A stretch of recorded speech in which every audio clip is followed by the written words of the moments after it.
They have accomplished their aim of coming to Africa. They came here for one purpose: to keep you forever in suffering, forever in bondage. Everything happening today is planned. They sat down, planned it step by step, bit by bit, stage by stage. They know that they will one day get to this stage they are today.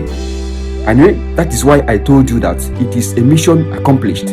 That is why first of all, when they came, they have to destroy our culture. They destroy our culture, they destroy our religion. We speak their language so that communication won't be a barrier. And again, finally, they destroyed our political system, thereby handing you over to a sub-slave masters. They make sure they gave you the freedom. They confuse you that they are giving you independence. And now, what type of independence they gave you? They hand you over to people who will keep on doing the bid which they came here for. Who are the taxi drivers, the Uber drivers you see around there? Who are they?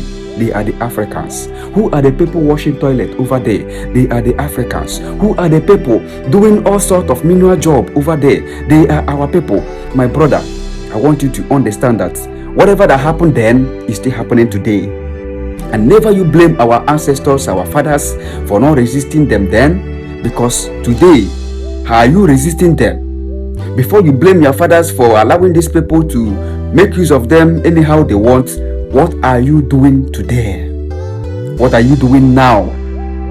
What are you doing now? The thing that happened before is still happening today, and you're not doing anything about it.